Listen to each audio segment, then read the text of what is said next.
shiny red flash with a turbo kick. Little red, oh yeah, the name's on fire. Burning up the road, taking dreams higher. 0 to 100, no time to stall. Every frame, every post, yeah, he does it all. From the streets to the screen, he's got that glow. Welcome to the ride, it's Lil Red, oh.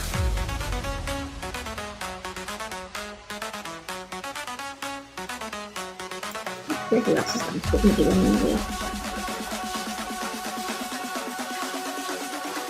Red line dreams, we don't slow down.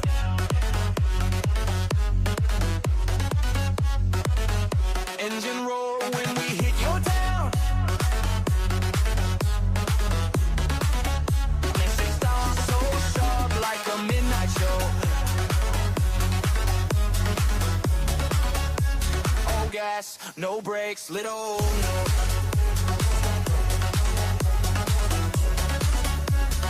Gas, no brakes, little no.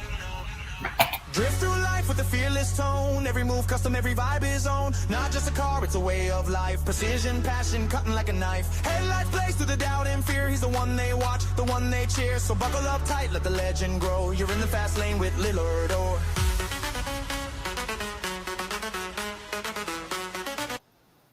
All right. It's actually 3 o'clock. Let me put myself back on here, I guess, and we'll just go live. It's fine. No big deal, whatever. Because we're going to do part 2 of Diane Downs. I have to do it now because my family will be home soon from the football game that they went to. So that's why I planned 3 o'clock so I could just, do it and let's just move on. Because Diane Downs is such a damn messed up situation. I actually also found, I wish these little things would quit popping up. All right. I actually also found information, hang on a second, that I did not know was out there. So this is Christie's actual testimony from the trial, okay? So let me go back here to page 1. Okay, now. Okay, here we go. And this was the prosecutor asking Christie the questions. Now, what's strange about all of this is that the prosecutor later adopted these children. Okay. Now, I don't know if that was seen as any type of improper. I just don't know that he should have been the prosecutor on the case if he was adopting her children. I just think there was a little bit something not so kosher about that, but who am I? I'm nobody. Anyway, so Fred Hughey says, who went with you? Christie says, my mom, Cheryl, and Danny. Fred Hughey says, do you remember the car? Christie says, yes. Fred Hughey says, what color was the car? Christie says, black and red. Fred Hughey says, can you tell us where you went? Do you remember where you went to? Christie says, yeah. And Fred Hughey says, where? My mom's friend's house. Okay. And Fred Hughey says, do you remember what you did when you got there? Christie says, we went out and petted the horse. Then Fred says, did you give the horse food? Christie says, yes. Okay.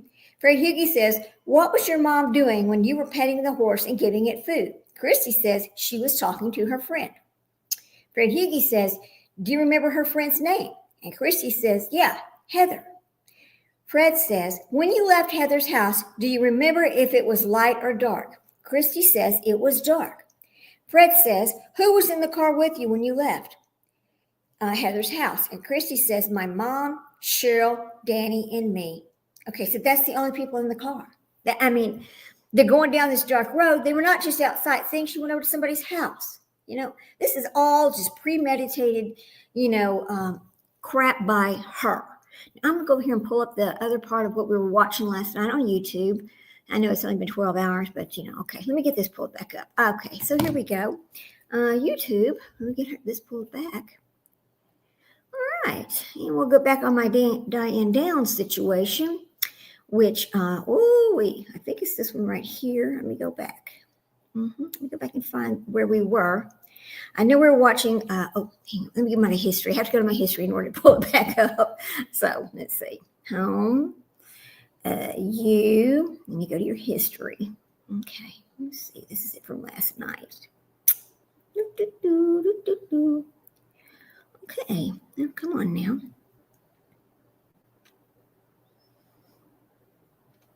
There's 5 videos on her. Stop. Okay, let me get the right one up for us. Now, all right, we're going to, I think we were starting on part 2 of this parole hearing is where we were. So here we go. Let me share my screen. Okay. Share. And over here, let me fix this over here. Let me share. Add to stage. Add to the stage. Come on. Okay, why is it not going to go add to the stage? Okay, let's fix this. Here it is. Okay, now. Here we go. We are back on the record. Let me fix this over here so we don't get any kind of a copyright strike. And I will give full credit to the Diane Downs TV. Diane Downs TV gets full credit. I know I have a banner for this one already, and we're going to go back and finish watching this. And I see that Ms. Lowry, Mr. Taylor, and Mr. Bailey are also with us as well. And Ms. Downs, welcome back. Thank you. Okay, now, right here. Okay. Woo-wee. Ms. Downs, let's talk about the psychological evaluation. First, let me ask, how much time did you spend speaking with Dr. Guyton? Okay, here we go. Come on. 8 hours. Oh, wow. There, all right. And well, how did you get feel back on about her report?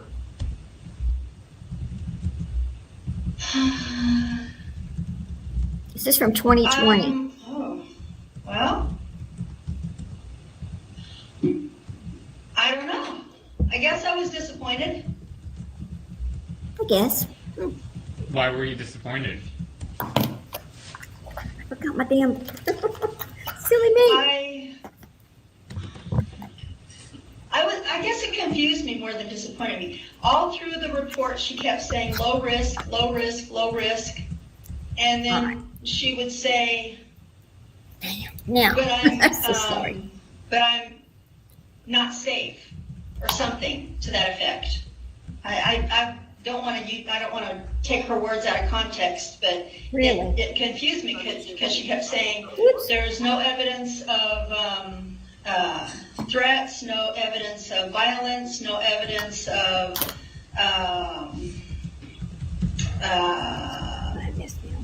anger.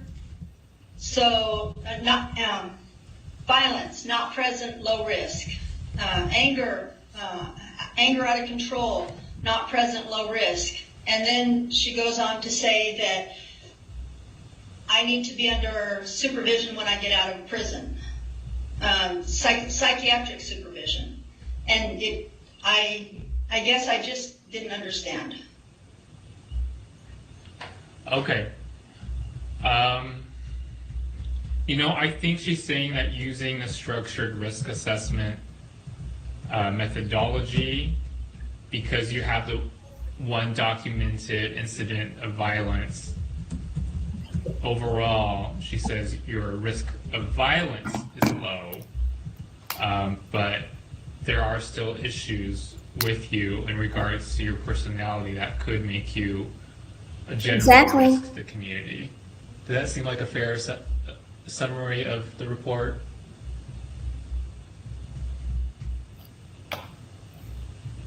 For me? Yeah. Oh, because you're looking up. I don't know if she's I'm on sorry. the screen up there. So the camera's right here in front of me, but the screen is up and to the right. So if it looks like I'm looking away, it's because I'm trying to look at the screen, but also look at the camera. Okay. Yes, I would say that's a good thumbnail of what I read. Okay, and so she did have some concerns about you. And I think how this will work is I will read to you some findings that she made, and then I'll ask to see if you agree with them or if you'd like to comment on them, okay? Okay. So she writes, overall, Ms. Downs presented as a glib, self-involved individual who told many stories that highlighted her importance and were unlikely to be true. Do you think there's any truth to that statement? No. Well, if she perceived me to be glib, then that's her observation. I didn't tell stories that are unlikely to be true. I've addressed most of those in a letter. You referred to the letter. It's on file there. The 12-page letter. So I addressed all the concerns that I had with her report. Not all of them. Yeah, most of them. Yeah, in a letter that was for this board. I think it was on the 18th or the 23rd, something like that. It was a letter. I've got it here. But anyway, I addressed those in the report with you. I don't tell stories that aren't true. I try to only tell stories that I can prove with another document. Sometimes I can't because I didn't know that the subject was going to come up. I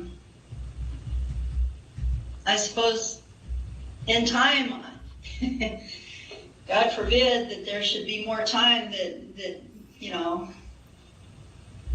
that an attorney would have to go get those documents, then I suppose that's what would end up happening.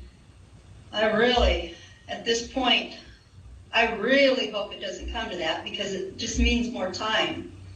But no, I take exception to her saying that I make things up that are not true, that are unlikely to be true. Okay, for fair use, we need to stop every once in a while. But I'm going to tell you something. Even still today, now she was 65 years old at this interview for her in her parole hearing of 2020. Okay, now she's 70 years old. But even today, Diane Downs is considered a significant risk to the public, which is why the Oregon Board of Parole has repeatedly denied her parole request. She's currently serving a life sentence plus 50 years in high security facility in California. Okay, here's the contributing factors as to why they consider her still a risk. And in every statement, every parole hearing, every chance she gets, she tells the same bullshit lie. Lack of remorse and continued denial. That's right. Because if you'll remember, in her present parole board hearing, she talks about her mistake was being on that road. She will not admit to what she has done. She will never admit to it. So she's consistently maintained her innocence, sticking to the debunked story that a shaggy-haired man shot her children, and she has never expressed remorse or taken responsibility for the crimes, which the parole board views as evidence of lack of insight into her criminal behavior. Okay, that's just one of them. Here, let's keep going.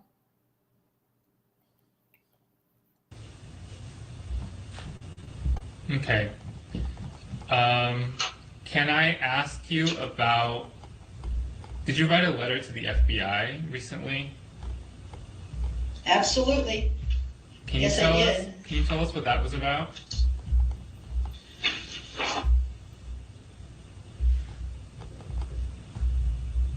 In 1987, after my escape, somebody contacted me and said that they wanted me to sign a movie deal for Motown. I refused. That person then sent Robert Sieber to visit me in New Jersey. I refused. After that, somebody wrote to me from Germany.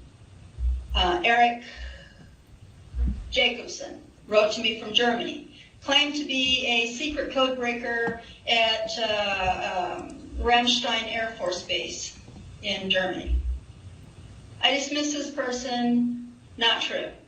Michael Hart wrote to me, nutcase, dismissed this person, not true. Everybody who writes to me has an agenda. Everybody who writes to me says they have information that they don't give to the police. They give it to me. What am I supposed to do with it in prison? So I have continued to try to decipher and sift through this information with what limited resources, which is none, that I have in here. And all I can do is remember these things. In 2004, a woman moved into my cell named Julie Mayo. I received another letter from Michael Hart. Michael Hart sent a picture. I showed the girls in my cell. Julie Mayo says, oh, he's a wonderful looking man. I think you should write to him. It turns out that this man, Michael Hart, is her son, Frank. Frank was one of the people that wanted me to sign a movie contract for Motown in 1987. This is all information that comes in over the years, slowly rolling in. Years pass. All of a sudden, in 2010, the parole board, I received a threat that if the parole board paroled me, that they would be in trouble. He would make trouble for them if the parole board paroled me.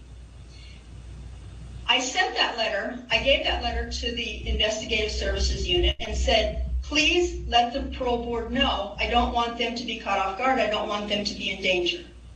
I assume that they did send that to you, and if they did, not you, your predecessors. Wow. And if they didn't send to your predecessors, then maybe they also received a threat, because that was a very strange parole board hearing. They were in assistance. They were in attendance by the state police. And I mean literally right next to the table, so that when Miss Baker stood up, a hand reached into the camera, took her elbow, and leaned to lift her up. The person that leaned into the camera was a captain from the state police. I recognized him because he's the one who transported me from Salem here back in 1993. So they felt that they had been threatened, maybe by the letter that I sent them that I had received, maybe a threat of their own. I don't know which it was. This is more information. For 10 years, I don't hear anything from this Michael Hart. Now, here we are on the eve of a parole board hearing, and all of a sudden Michael Hart pops up again and says, he and I need to be friends, and remember when we used to write? No, we didn't used to write. Remember when we did this? No, we never did this. You're making this all up. And I know that you're Julie Mayo's son, and I know you're Frank from the Statesman's Journal newspaper that tried to get me to sign a movie contract that I didn't want to do. So basically, you're stalking me. So I sent this information, and it made me fear that if he's going to do all these crazy things to me, maybe he was the one that threatened the parole board. So I sent that information with his color pictures, because he sent a bunch of pictures. I sent them to the FBI and said, is this the man that was threatening the parole board in 2010? Because this is the man that's been stalking me since 87. And if he's been stalking me nonstop since 1987, to the point that he put his daughter up to pretending to be my child when she's not, then is it possible, can you, through different measures, find out if he was involved in the shooting back in 83? That was the letter I sent to the parole board and sent you a copy. In your letter to the FBI, did you question whether you were the daughter of King Michael of Romania? I question because somebody has said it, and I don't know. My dad in 2008, my dad said I was adopted. That opens the door to any possibility. I don't know who my biological parents are. So when someone says, this is your father, he has 5 other daughters. So somebody's his daughter. So clearly the man, anything is conceivable. I don't know why I would. I don't believe I am. I don't think I am. But if somebody else thinks I am, if this Michael Hart person thinks I am, then is that why he's stalking me? Is he convinced that there's a pot of gold at the end of some imaginary rainbow? I don't believe I am. Does he believe I am? Somebody needs to ask him, because maybe that's his motive. I don't know. For some reason, he wants very badly for his daughter to be my daughter, and she's not. So why? A reasoning person would want to know, why is it important for him to bootstrap his child, his biological child, to me, unless there's a payoff? Because this is a man that sent Robert Seaver back to New Jersey so they could make $10,000 on a bogus escape story. If they're willing to do all of that for $10,000, why does he want his child to be my child when she's not? What's in it for him? What's the payoff? I don't know. Criminal thinking. It is not.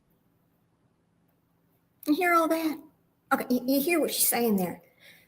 It's all bullshit and lies. Again, none of that is true. In fact, we might have to do a part 3 because I have copies of these letters and things. That there's like a 24-page thing that went with an appeal that, of course, was denied, that I need to load up here to show you guys. But I'm going to tell y'all another little fascinating story about Diane Downs that you may or may not know. Now, her daughter, Becky Babcock, who was born while she was, in prison, whatever. For years, she didn't know who her biological mother was and learns as a teen that Diane Downs gave birth to her after being charged with murder. Downs was sentenced, of course, we know that. Well, Babcock is now speaking out about her biological mother. It was on an ABC 2020 special, okay?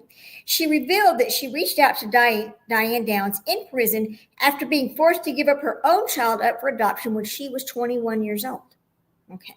The daughter of the notorious child killer who was born to her in prison. Okay, she reveals this. Becky Babcock says that she had to put her child up for adoption when she was 21 years old. Now, I don't know why she had to do that, but for years she didn't know that this was her actual mother. Now, Downs talks about her sentencing, but then she also talks about, she revealed that she only found out the truth about Downs when she was a teenager, and it caused her life to go into a downward spiral. Of course it would, to find out that your mother is actually Diane Downs. Babcock says she started taking drugs, dating a lot of people, and eventually dropped out of school when she was 16 years old. She said her relationship with her adopted parents also started to deteriorate. It was very scary to have any relation to that woman. That's what really scared me, to feel any sort of connection to such a monster. A part of me was afraid that there was going to come from it. Does that mean that where I'm going? I mean, she's thinking, am I going to have these criminal tendencies as well? For so long, I ran from the fact that I was her daughter. The reality set in that that's who gave birth to me. So Becky fell pregnant with her first son when she was 17. She became pregnant again when she was 21, but her relationship with the baby's father ended before she gave birth. She gave her second child up for adoption after being forced to move into a homeless shelter. Becky said that giving that baby up for adoption was what made her reach out to her mother. I don't know that would have made me reach out to her. I can tell you that. I don't know. I just don't know about that. I wanted her to be a person. I wanted to relate to her, not as a mother, because I had a mother, just as somebody that was heartbroken to give up their child, just like she was. I was hoping to have some sort of connection. They exchanged multiple letters, but Becky said they become progressively stranger and more insane. Of course they did, because as you are hearing Diane Downs speak, she is delusional, okay? She's a sociopath, delusional, narcissistic. And the list just ticks on and on.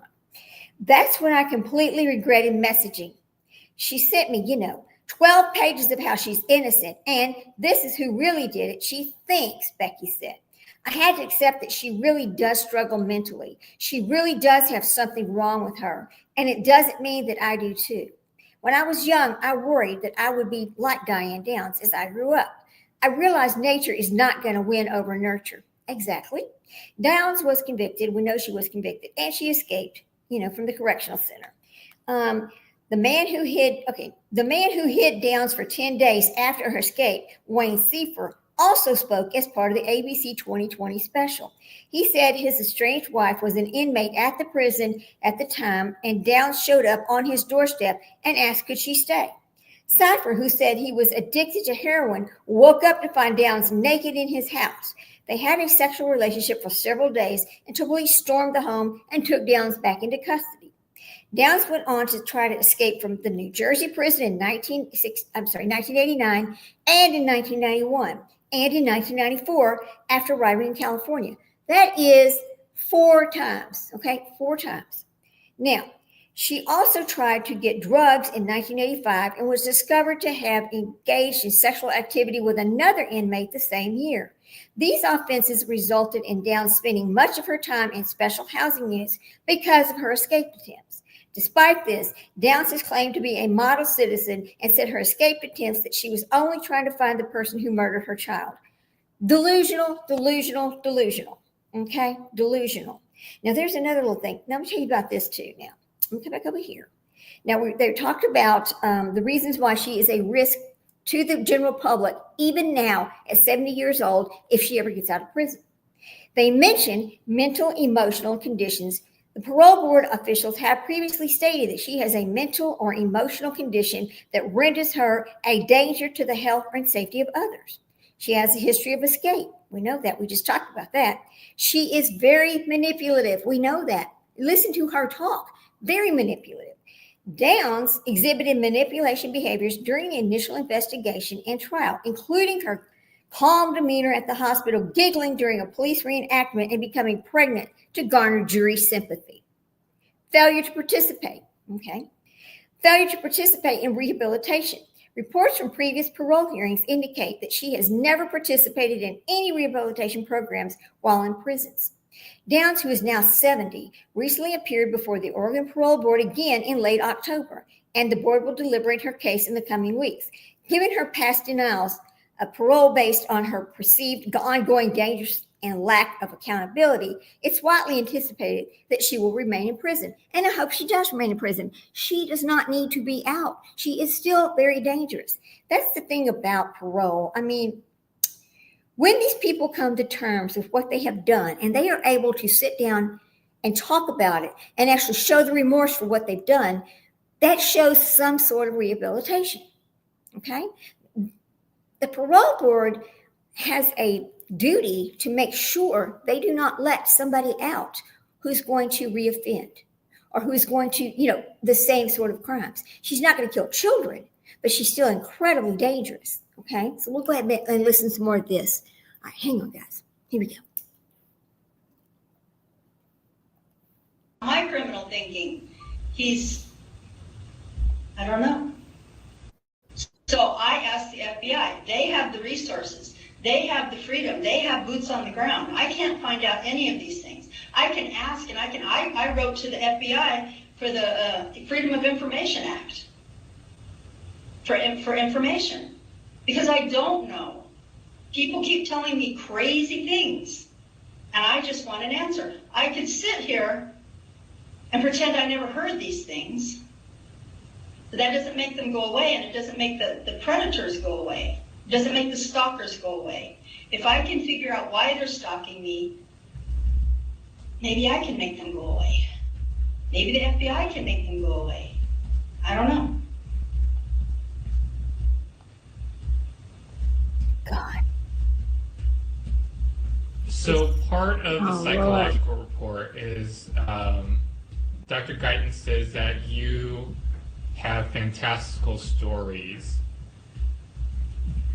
Do you think some of the things that you've just described seem fantastical to you, or do they seem, right, in your opinion, based on reality? It seems absolutely crazy, bizarre, fantastical, out of this world, strange, crazy. Absolutely. Yeah. But it's not my story. It's a story somebody's telling me. Somebody else told me these things, and so I asked the FBI, could you please investigate it? And then people say, well, why'd you write to the FBI? So I explained to them why I wrote to the FBI. Yeah. It's not my story, it's their story. Now maybe Michael Hart's the one that sent this story.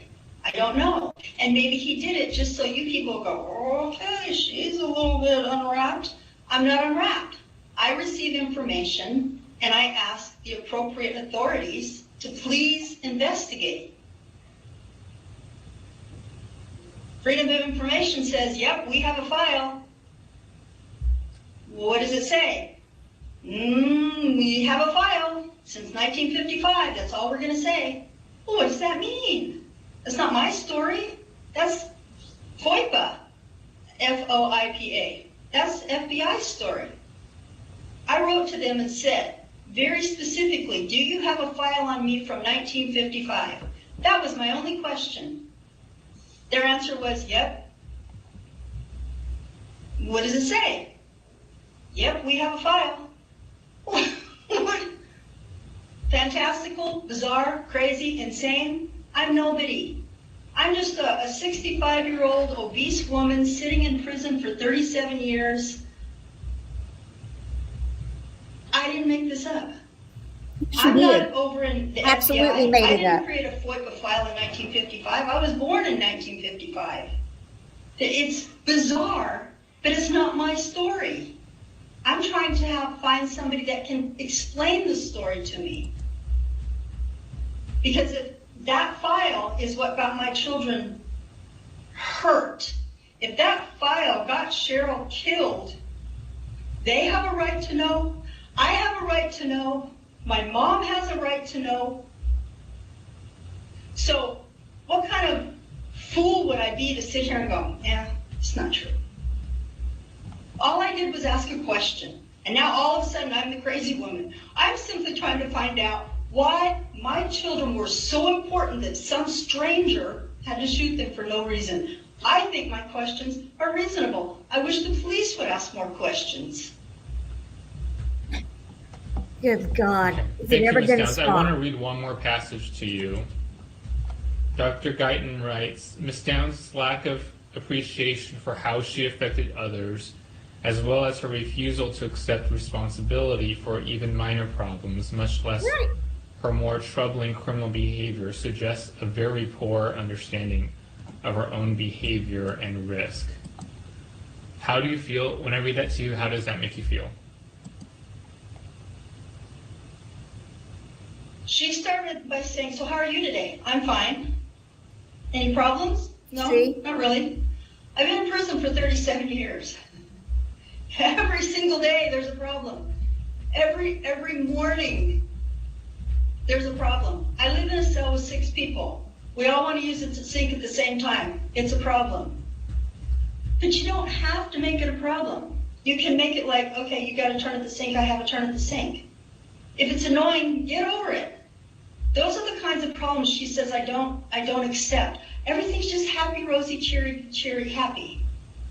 I am a happy person. I choose not to focus. I know a girl, every time she gets out of her bed, she's growling because her bunkie makes her annoyed. So move to a bed that doesn't have a bunkie. So I don't choose to be that way. And Dr. Guyton seems to feel that because I don't cling to the negative, that means I want people to believe I live in a rosy world. I live in prison. I live in prison. There's 180 women in this unit from all different walks of life. 900 women on the yard. I have staff that come in every day that they have their own lives. The dog pees in their boots. The wife is pregnant and throwing up. And they come in here and they have their problems and we all work it out. We all have realized in prison that losing the car keys is not the end of the world. We all realize that cooperating and saying, hey, dude, hey, let me get a towel and help you wipe that up. Okay, I'm going to move past some of this because this is a pretty long video here, and there's a whole lot of other things I want to talk about. But she just continues on and on and on with this manipulation of BS, and they saw completely through it. And once again, it's nothing but lies and crap. So here, let me go back over here, and we're going to speed through part of it. Hang on, I might put this on like 1.5 times. So hang on. Let's see if I can do that. Maybe. Let's see. Settings. Okay, we're going to go on playback speed. Here we go. See if I can go here. And this will make it go a little bit faster so we can get through it because she just goes through the same old thing over and over, guys, over and over. Here we go. Just because he's an officer doesn't mean that he doesn't need somebody to have his back too. And just because, we're having a bad day and the officer pulls us aside into the game room and says, hey, what's really going on? So you can either choose to have a really messed up life, or you can choose to see the positive side of things. I wake up in the morning and it's like, you know what? I think I'm going to go to the garden for a little bit today, and I'm going to take so-and-so because she's had a really messed up week. Her dad died, and she's really feeling it, and I think she wants to go punch somebody, so let me go take her out to the yard. That's just That's just life. That's just what happens in here. And she perceives that as, oh, you don't face the real. We face the real every single minute of every single day in here. Every day that I wake up is a day that I could be killed. Some girl that wants to go to AdSec to be with her girlfriend can hit me in the head with a coffee cup and I'm dead. I am now high-risk medical. Do you know why I'm high-risk medical? I just turned 65 and we have so much COVID in this prison that I am now high-risk medical. I've never been high-risk medical. That is just a reality. One bug that gets through this and I could be on a ventilator. Does that make me happy? No. And that's reality. But I don't choose to go, oh God, COVID's here. Oh God, I could die. What is the point in that? What's going to happen is going to happen. And there's no sense in bemoaning the fact that, oh, I'm in prison. It frustrates me. It makes me sad. It doesn't even frustrate me. It makes me sad that she chooses to perceive that as being that I don't live in the real world. I live in the real world. Trust and believe that. And so because of that, she bootstraps everything else to it. Well, if I can't be real about my situation here, then I can't be real about anything else. But I'm real. I suppose I could have gone and said, you know what? The lieutenant kept me at the gate for an hour and a half, for 45 minutes. 45 minutes I was standing there, Dr. Guy. Now that's really messed up. You know what? He didn't even let me. He just stood there. He knew I had to go. But what's the point of doing that? What's the point of acting out and being stupid? I didn't act stupid at the gate. When I got here and I told the officer, he goes, hey, you're late. I said, yeah, I'm in traffic. You know how it goes. That's not minimizing. That's just dealing with the real world. That's like you get caught in a traffic jam. You don't jump out and take a baseball bat and break out the next guy's headlights on his car. You just go, dinner's going to be cold. I don't even have a phone to call my wife. Back in the day, we didn't. But so she gave the impression to me in her report that she thought that because I didn't sit here and whine and complain about being stuck at the gate for 45, she had to wait for me because I was stuck. The lieutenant got busy. It's not his fault. He has things he has to do too. He knew I was there, but he got busy. Well, so maybe she was mad. I don't know. But I don't minimize the problems in here because I'm just that old lady. I'm just the old lady. Maybe that's something that still needs to be addressed. I don't know the answer to that. I just moved it ahead some I want because to, it's just the same old garbage. Just spit it out. I guess some of your mental thoughts that you have around death. And this is discussed in the psychological evaluation. You had mentioned that during your lifetime, you've had, let's say, pets die. You've had relatives die. You know, you've had other tragedies in your life. It seemed from reading the evaluation that you believed that there was always someone responsible for the death of anything that occurred in your life. And it almost seemed like a conspiracy theory that you felt like the person responsible for killing your pets when you were growing up, the person that killed your dad's parents when they were in a car wreck, the person that killed your uncle, you know, by shooting him in the head, could be the same person that tried to kill your kids. Is that a thought process that you believe is feasible? It is. And I know it's probably not what you want to hear. And I didn't always feel that way. When I was a kid, I didn't have that thought. Not until after Cheryl died. Cheryl was killed. Not until after that. And then I started wondering. And even then, I didn't associate my grandparents' death and Uncle David's death with Cheryl's death. Wow. Until it was actually years later when people started sending me all these letters saying, oh, I know this and I know that, and what about this and what about that? And then I started thinking, again, I'm not that important. Why are people from Ohio and Florida and Washington State and Arizona, why are they all writing to me and saying these same things? These people. Okay, listen to this. Now, this really brings it all back. Now listen, there's a conspiracy that took her kids out. It wasn't her, and this happens all in her whole life. It's always been somebody else because she's always been a damn psychopath. That's why it wasn't a new behavior. Her whole life is that. But here's in the official story and the evidence, because this is really all you need to know about this monster. Inconsistencies in her story. Downs' behavior at the hospital was unusually calm, which raised immediate suspicion from the investigators and hospital staff. Her account of the events had numerous problems, such as the claim that she drove at a high speed to the hospital while the witnesses saw her driving slowly. She didn't want any of those kids to survive because if they survived, then they told on her, right? The forensic evidence. Blood spatter analysis and bullet trajectories did not align with her carjacking narrative. There was no blood on the driver's side of the car, and the wound on her arm appeared to be self-inflicted. Witnesses' testimony. Her surviving daughter, Christie, who suffered a stroke and had to relearn how to speak, eventually testified in court that her mother was the shooter and stating, "My mom shot us." That child had no reason to lie. Motive. The prosecution established that Downs was having an affair with a man who did not want children and that she viewed her children as a burden to that relationship. Her personal diaries confirmed her obsession with this man. Weapon link. While the murder weapon was never recovered, unfired casings found in her home, she had the bullets, right? Found in her home had exactor marks identical to those on the casings found at the crime scene. So you tell me how this could happen. She could have the same unfired casings at her house that was found at the crime scene. If some bushy-haired man, was she the bushy-haired man? Is she that sick? Despite overwhelming evidence and her subsequent conviction, Downs has consistently maintained her innocence, often presenting increasingly elaborate and insane conspiracy theories involving government agencies and other people in an attempt to explain the crime. These claims have been dismissed and meritless by the courts and the parole boards. It's disgusting how far she goes with this. It absolutely is. Now let me take you back over here. I want to try to get to the end of this because I'm going to do a part 3, and I'm actually going to I'm going to upload these documents that I have so you can see. This letter that she's talking about that got sent to the FBI that she says was sent to her, she wrote it her damn self, people. She is sick, absolutely sick, okay? She has no business ever being out of that prison, so hang on. As far as I know, they don't even know each other. They're all writing and saying these same things about my children, about my grandparents, about my Uncle David, as if somebody wants me to believe that. This is the conspiracy. Okay.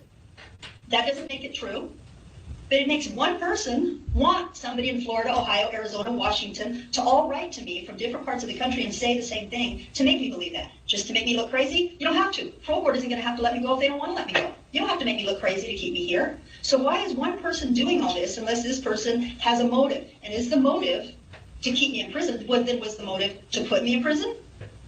And so by extrapolation, that's why I write to the FBI. They can find out if they care. And if they don't care, what have I lost? What have I lost? I've been in prison 37 years without being dangerous. I'm low risk, according to the psychiatric report. I'm low risk for danger, for violence, for anger, for aggression. So by asking the FBI for help, look, this is how I see it. Let's say you guys decide to let me go home today. I'm going out there to somebody who is sending me these crazy letters. I'm no longer your control. I'm not living in your custody anymore. I'm not living inside an electric fence anymore. I'm out there where crazy people can now put letters in my mom's mailbox. I'm not living out there where when I go to get gas at the gas station, somebody can slide up next to me and say, "Hey, did you know?" I want to know who this person is for my mom's safety, for my kids' safety, for my brother's safety, for my niece's safety. Right now, whoever's doing this is having a blast, making me look like the crazy person. Maybe that's his only goal, just to make me look crazy. Well, kudos to him. But what if it's not? What if this goes all the way back to 1983? What if this goes all the way back to 1971? So I asked. From the evaluation by Dr. Schulte, did describe you as someone with high intellectual, superiority. I think he said that she has a higher intellectual capacity than 99% of similar aged individuals. And so with that intelligence, you can probably discern between people that are making up stories to get to you. Yes. And yes. make money for themselves versus what's reality. Yes. And that's absolutely. kind of the dilemma. But let me ask you another question. This is from the evaluation. Do you think she's so important? You, in the 1987 PSI, you were described, or I should say you described your plans to marry Donald Lesueur, if I'm pronouncing it correctly, who resided in Texas.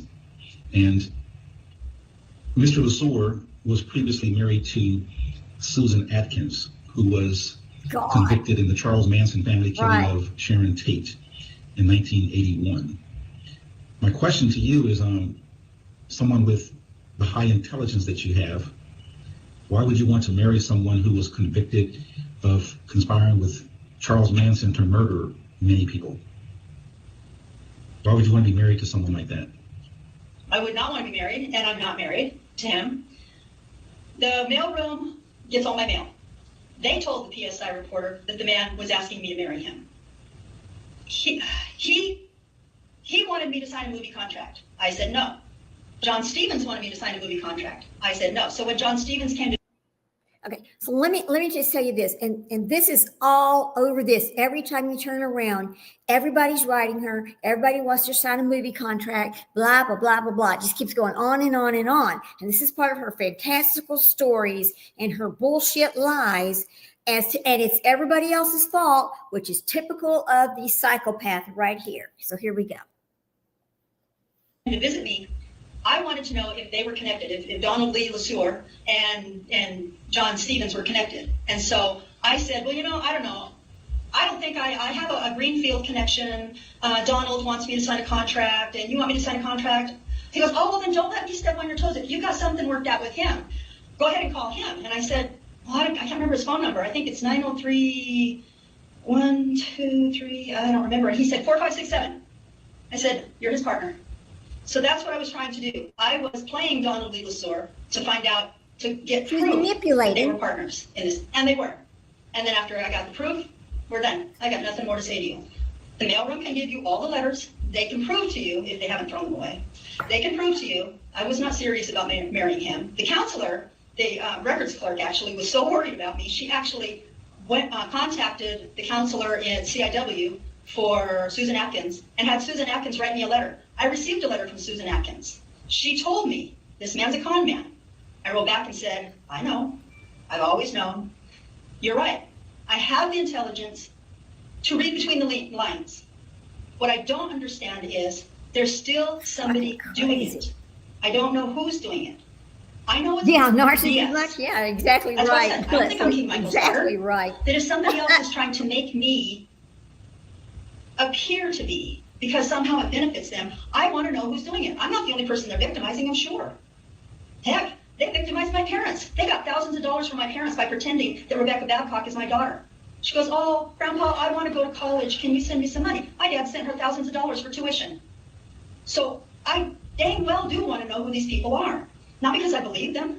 Not because I believe Donald Lee LeSueur is a wonderful person. Not because I believe that I'm King Michael's daughter. Not because I believe that I'm special. But because they're preying on me, and that means they're preying on other people. There's no way that they just decided I'm the only one. For 10 years, Michael Hart never wrote to me.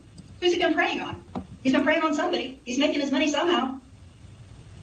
That's why I wrote to the FBI. Please help me find these people and stop them. Not just for me, not just for my parents, not just for my children. It's a criminal organization. And yeah, I do want to take them down. Yeah, I do want to find out who they are. If the FBI wants me to give every bit of information that I can think of, all they have to do is show up at this probably visiting room. I will give them everything and then be done with it. But right now, I just save it. Now, you read the psychological report and the scores that you received on the various tests and checklists that were given to you. Sounds just like somebody else. There was one Two other checklist people called the PCLR. And that particular test, the average scores for female prisoners is 19. That's the average. And your score was 21, which puts you in the above average range for adult females in prison. And that score equates to you having a moderate to high level of severely antisocial or psychopathic personality. Thank you. How did you react to seeing that particular score? Well, I addressed it in a letter to you, and I could get it out and read it to you, but it's on the record, so if I need to appeal, it's on the record. But it goes back to I could probably do some counseling when I get out, because living in prison for 37 years with criminals has acclimated me to viewing life differently than you would, or, well, my staff here, probably a little bit differently, simply as a matter of survival. Number Baker was in tears. Member Wheeler said, we Yeah, do she believe you, said Ms. Downs. We her finally get staff. it. You aren't making She this up. thinks You've been she's telling so the truth all important. along. But don't you think you'll put your parents in more danger by going home to them? Oh, God. Won't he follow you there? Her poor So then parents. you write, maybe. I sighed. My shoulders sagged, my spirit broken. I squeezed back my tears and replied, maybe. But if you send me someplace safe for me, I fear he'll threaten my parents to force me to present myself to him anyway. Mom could be out shopping. Dad gets a call from one saying Mom's been in a wreck to lure Dad out of the house into a trap. I was stupid once. I was careless, and my children were shot by a stranger. I won't ever let that happen to people I love again. So at this point, Member Wheeler, you say, was visibly exhausted. She says, I understand, Ms. Downs. I don't know how we're going to do this, but I promise we won't separate you from your parents.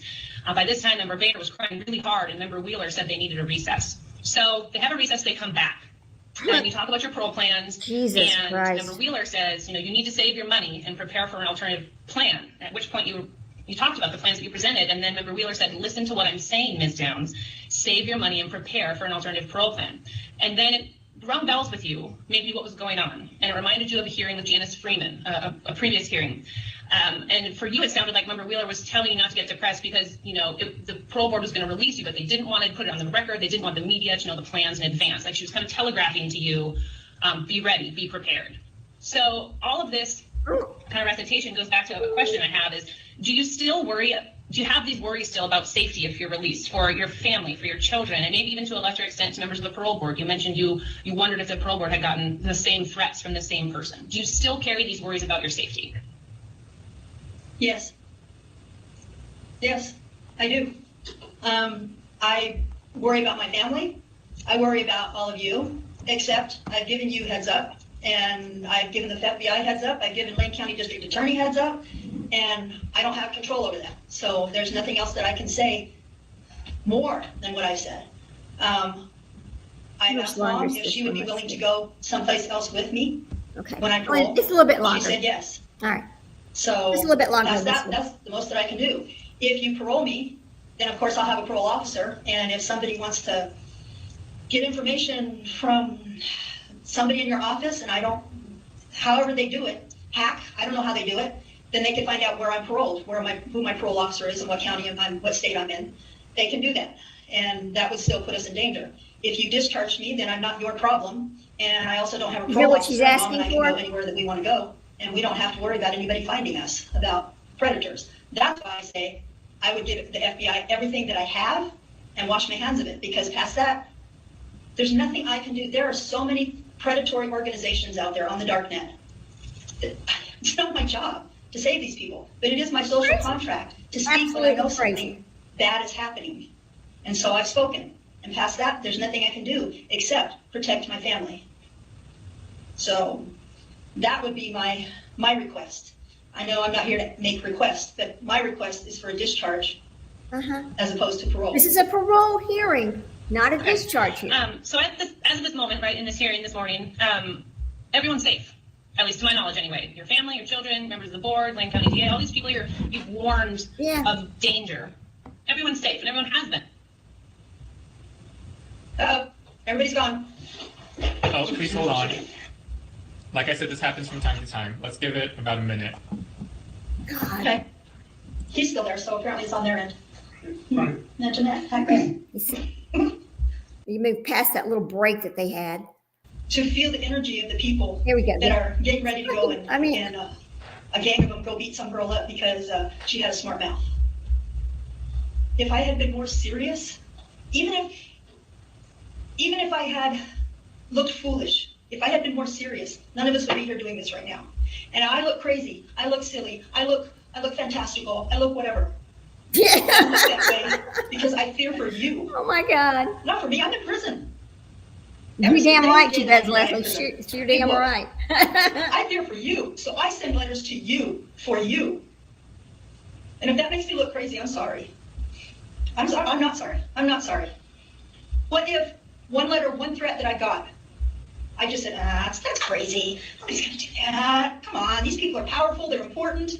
Well, nobody's going to hurt them. They must know that the feds have come looking for them. And I don't say something. And like Michael Frankie walks out to his car. What if somebody had said something If crazy? there's any other questions they ask. Oh, here, let's see let's see if they ask her another question, because she just keeps on and on with this bullshit. I don't know who's living next door to them. I fear for them. going back to counseling. I could probably do with some counseling. You could do with a lot Is of it an counseling. unwarranted fear? Already they've been shot. I'm sure that Fred and Joanne Hughie fear for them. I think they worry about them.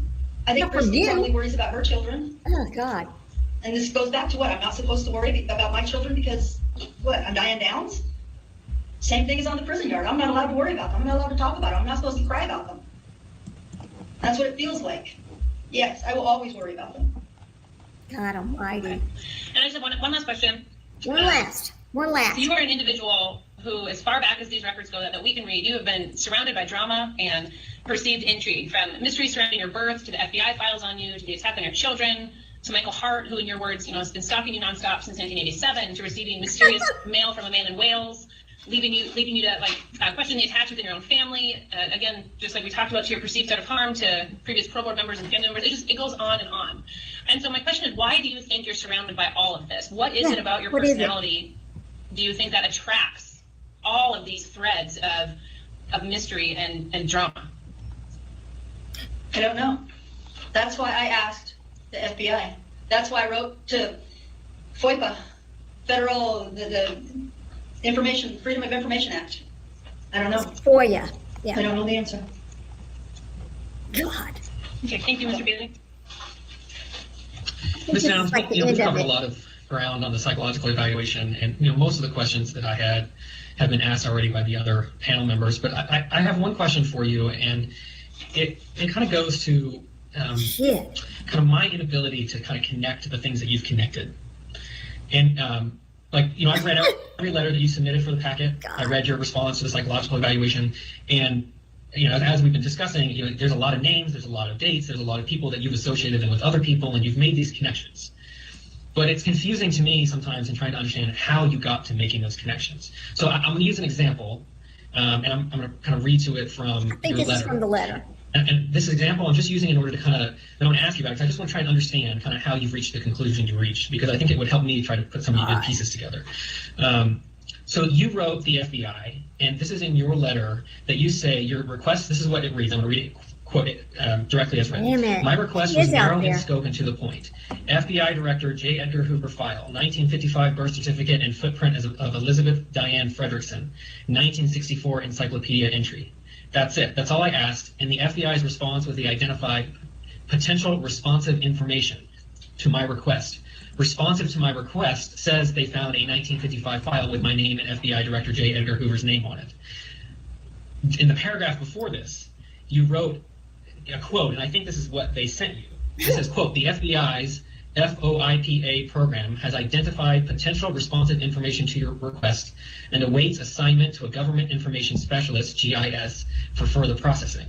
So when I read that, that does not say we have found the file that you are referencing. It's actually a pretty, to me, it sounds like a very vague response. Yeah. That doesn't really say we have exactly what you asked for. It's more like we have found this potential responsive information. So how did you connect in your brain that that's proof that they have exactly what you thought they had? Are you following? I do. If I was an analyst and I received a letter that says, I would like to know if there is a 1955 file on Elizabeth Diane Frederickson, and that's all I got, and I looked through the files and there was nothing there, I would say 404, file not found. So for them to say we have potential information means they got something, and all I asked about was 1955 newborn baby. That's it. That's all I asked about. And they said, we have potential information. So it reasons with me that they found a file from 1955 with my name on it.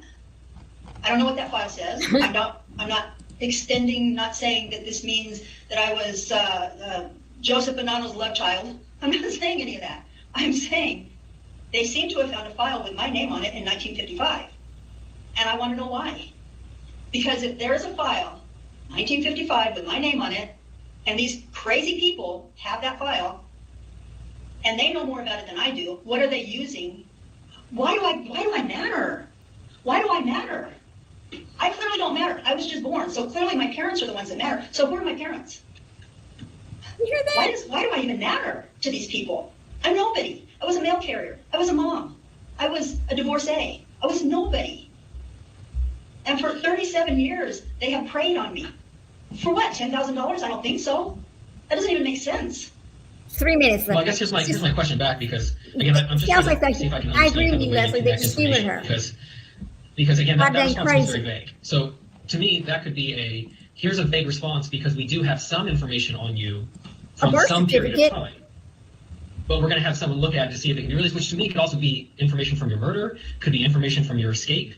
You might have an FBI file out there, but it could be for completely unrelated reasons to 1955 and J. Edgar Hoover. So to me, like that's a very vague statement. I mean, do you think that it's? I guess that's my point. Is, I mean, do you see that there's other things that could be? I did consider that, and that's why when I made the request, I was very specific about 1955, Elizabeth Diane Frederickson. That's it, and J. Edgar Hoover. Very specific. Now, if I misunderstood and they're talking about my escape, my conviction, my SID number 6546106, then maybe that's it. But then why does it take them 2 years and they still don't have an answer? I mean, they still haven't assigned an agent in 2 years. I sent that request in 2016 and in 2018 and in 2020, they still haven't assigned an agent to even look at it. And if you did, then clearly you know I don't know. Why wouldn't you want to talk about it? Oh yeah, we know who you are. You're Elizabeth Diane Downs. You didn't trick us by using the name Frederickson. Something, I don't know. Jesus And maybe Christ. I'm wrong.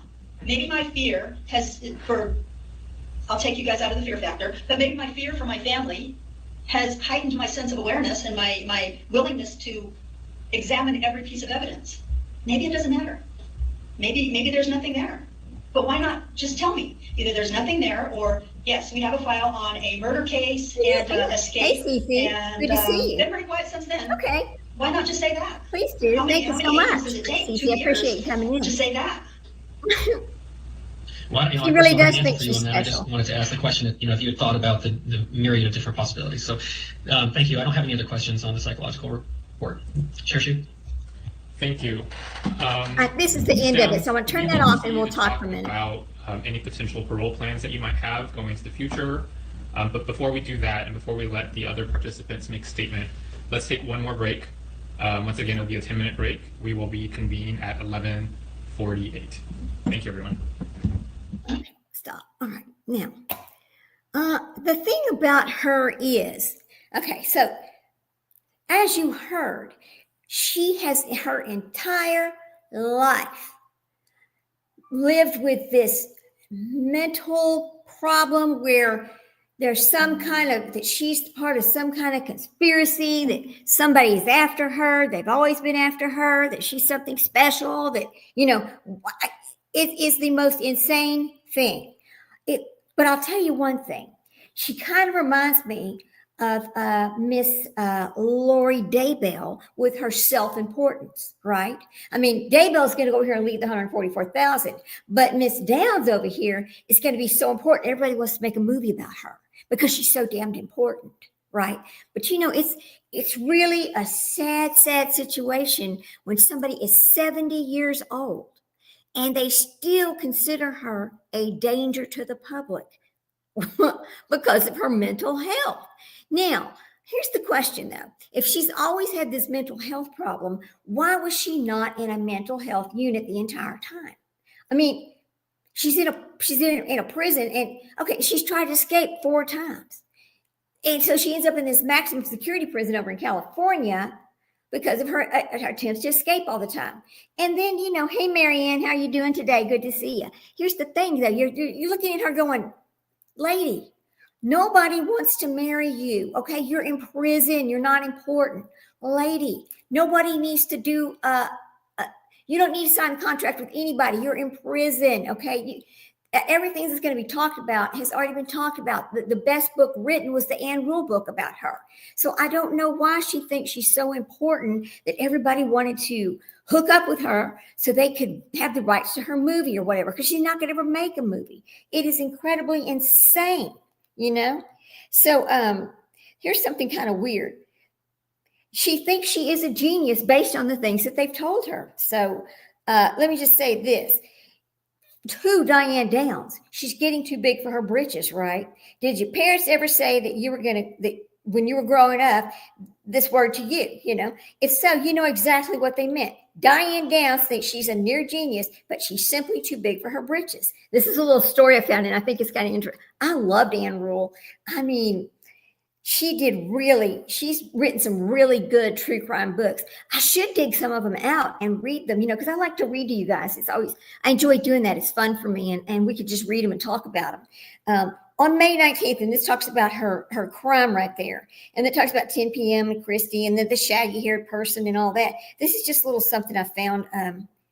Oh, it can't open it. Oh, come on. Anyway, about her. And yeah, she does think that she's a damn genius and that she's so important. I have never met anybody in real life like this stupid ass. Nobody. Lori Vallow is bad, but this one's right up there with her at that same level of crazy and bad, except it's, you know, for Lori Vallow, it's over here that histrionic personality and that the church thing, right? Over here for Diane Downs, it's the FBI, and why is she so important to the FBI? And then, I mean, are you saying that she's blaming the FBI for part of what happened to her children? Give me a damn break here, lady. Give me a break.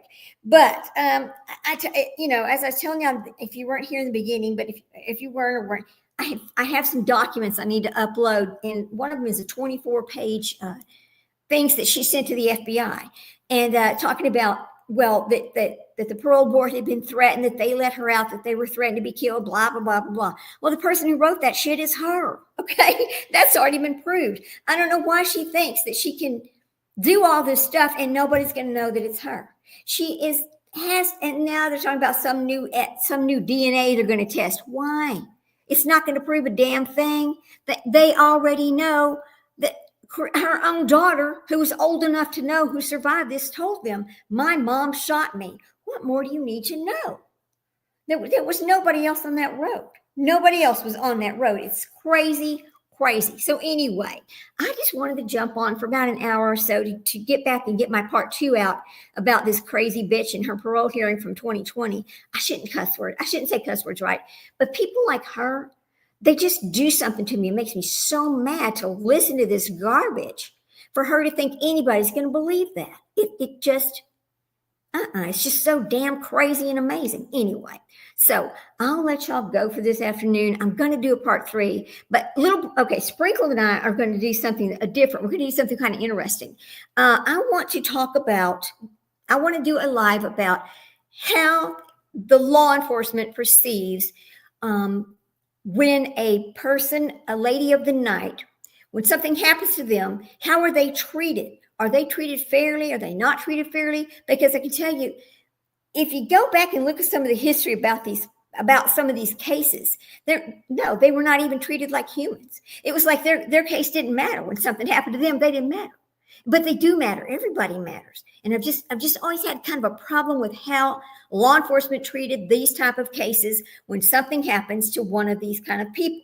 And so I just want to talk about that and bring some information out about that, because it needs to be changed. That needs to change. Everybody's case is important. It shouldn't matter where you came from, who you are. Law enforcement should treat every case the same. Every case. Instead of saying, oh, well, that one doesn't matter. You know, come on, man, that's ridiculous. Anyway, I'll let y'all get going for the afternoon. My family's on their way home from the football game. Oh, Lord, it kind of rained at the end, and I believe that UT won, so that's good. That's always good. Anyway, I'll talk to y'all later. Have a good afternoon. Thanks for stopping by. And as always, you know, I never do it, but I'm going to say, please hit that thumbs up today. I never ask. I always kind of forget, but, and, you know, if you're on the replay crew, so what? Love it. Whatever. You come and watch me whenever you can. I don't care. I'm really easygoing about all of it. And I also like to say, if y'all ever want to just come up and get involved and speak your mind about something, feel free. Just let me know. I'll just go ahead and drop the link and you can come on up. So anyway, y'all have a nice afternoon. Take care. Be safe. And we'll see you later. Bye.